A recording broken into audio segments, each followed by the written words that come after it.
السلام عليكم ورحمة الله. أهلا بيكم في قناتكم أكلة ماما. نعمل بقى مع بعض النهاردة دونتس هش كده وخفيف وبسيط جدا، هيفرح الولاد، ينفع طبعا لللانش بوكس، ينفع ياكلوه في أي وقت في أي مكان، سهل وبسيط ومكوناته في منتهى السهولة والبساطة. نقول بسم الله ونصلي على رسولنا الكريم ونبتدي بالمقادير. عشان أعمل دونتس كده خفيف ولذيذ أنا محتاجة كوباية من اللبن الدافي، محتاجة كيس من الخميرة أو معلقة كبيرة من الخميرة، ومحتاجة نص كوباية من الزبدة السايلة أو بدرجة حرارة الغرفة، ومحتاجة كمان 3 معالق كبار ممسوحين من السكر، ومحتاجة عدد 2 بيضة. كل المكونات دي طبعا مع رشة الفانيليا ورشة الملح. هقلب بقى كل المكونات دي كده، أنا عايزاها كلها تتجانس وتمتزج كويس جدا، وعايزة السكر كمان يدوب. وبعد بقى ما اتأكدنا ان كل حاجة كده تمام، هبتدي انزل بقى بالدقيق بتاعي.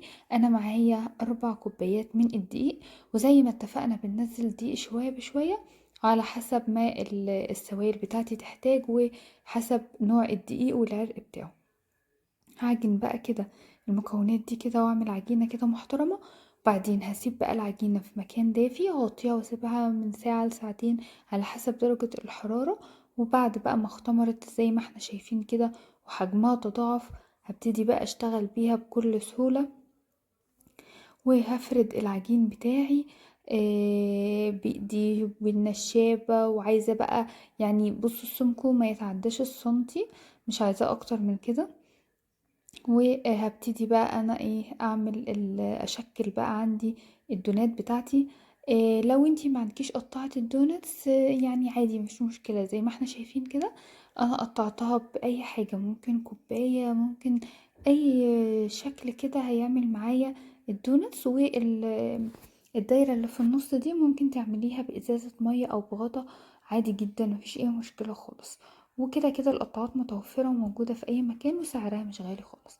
بعد بقى كده ما عملته وارتاح شوية وحمرته واديته بقى زينة كده بالشوكولاتة الغامقة والشوكولاتة البيضة.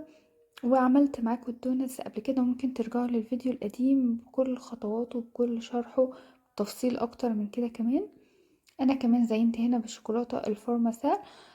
وعملت يعني زينة التقليدية العادية جدا، لكن في نفس الوقت شكلها لذيذ وشهي وبيعجب الأطفال جدا، وسهلة وبسيطة، مكونات موجودة مفيش أي مشكلة خالص.